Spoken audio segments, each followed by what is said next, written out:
इन दिनों बिहार में एक ही मुद्दा गरमाया हुआ है, आरती और छोटू की प्रेम कहानी।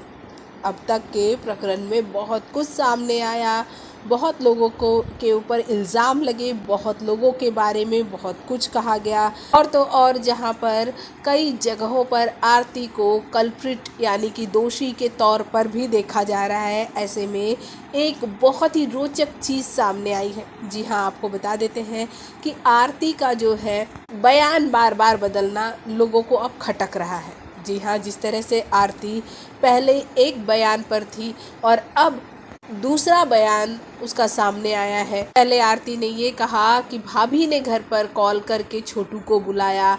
अब आरती का ये कहना है कि उससे मिलने छोटू पहले ही आ चुका था और वो मामा के घर पर था। अपने मामा के घर उसने गाड़ी खड़ी की।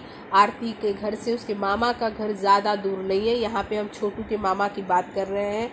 और फिर वो आरती से मिलने आया तो अब लोगों का शक जो है वो आरती पर दिनों दिन गहराता जा रहा है कि कहीं इन सब चीज़ों में आरती भी तो शामिल नहीं है। लेकिन वहीं दूसरी तरफ आरती जो है वो ये कह रही है कि छोटू के इंसाफ के लिए वो लड़ाई लड़ती रहेगी। आपका इन सब पर क्या प्रतिक्रिया है, हमारे कमेंट बॉक्स में कमेंट कीजिए। और आरती और छोटू से जुड़े हुए सारे वीडियोस को देखने के लिए हमारे चैनल को सब्सक्राइब करना बिल्कुल ना भूलिए।